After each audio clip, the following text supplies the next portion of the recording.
Welcome to RAS News. Today we're introducing a new series to the platform, RAS News Analysis.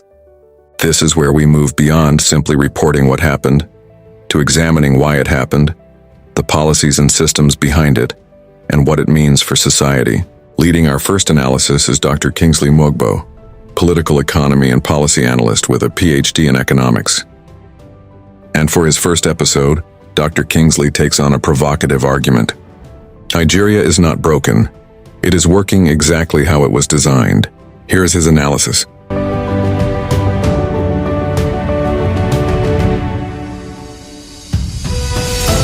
Why 2027 is not about finding a political savior, but breaking a 110-year extraction game. The most common refrain heard across the country today is that Nigeria is broken. It is an understandable reaction when observing soaring inflation, persistent grid collapse, currency devaluation, and widespread insecurity.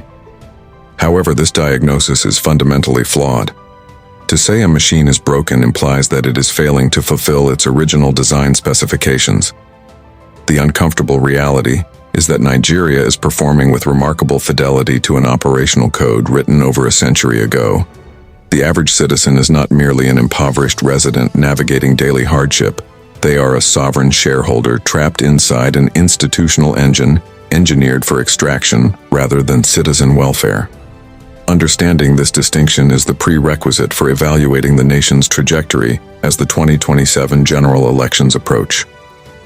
The origins of this structural condition trace back to 1914, when Lord Lugard executed the amalgamation of the Northern and Southern Protectorates.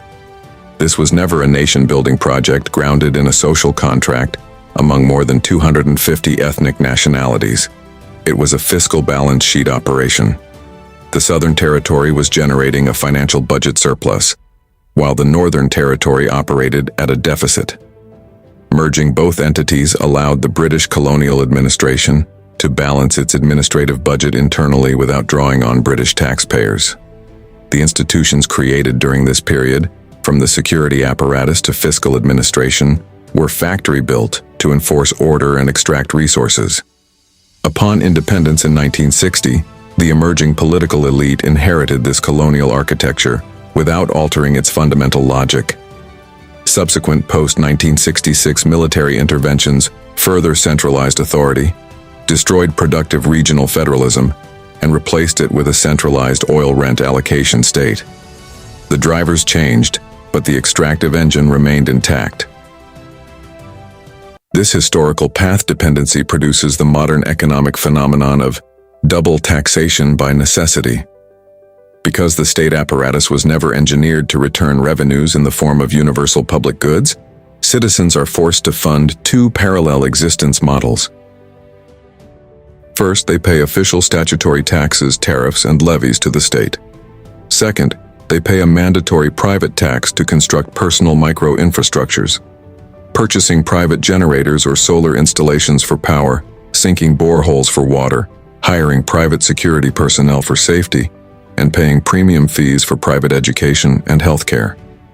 Paradoxically, the celebrated ingenuity and hustle of the Nigerian people serve as the primary shock absorber sustaining this defective model.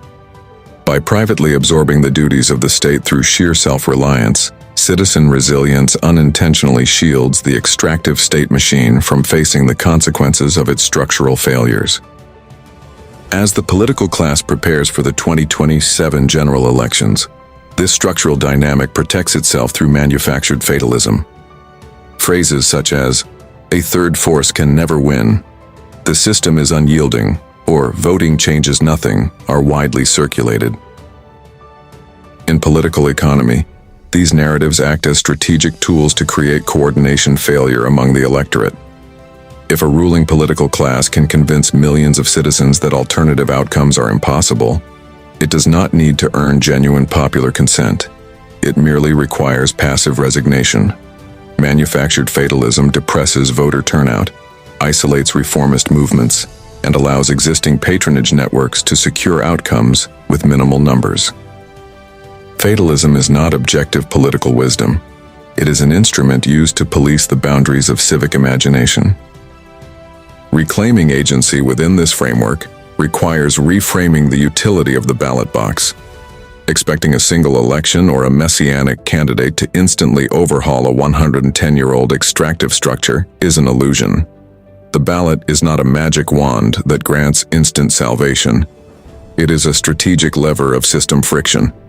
Mobilizing massively outside traditional political machinery strips away the illusion of broad consent and forces the state to expend immense political capital to maintain control. Persistent electoral pressure is the primary force that extracts legal and structural concessions, such as independent result transmission, campaign finance tracking, and judicial accountability, while building long-term civic capacity across society. Nigerians are not helpless pawns in a country they built with their own labor. They are sovereign citizens operating inside an outdated system design. Looking toward 2027, the central task facing the populace is not searching for a benign driver to operate an engine built for extraction, but using every civic lever available to force a complete redesign of the institutional rules. Real transformation will not arrive as a top-down gift from Aso Rock. It begins when citizens shed manufactured fatalism and assert their structural power over the state. And that concludes the first edition of RAS News Analysis.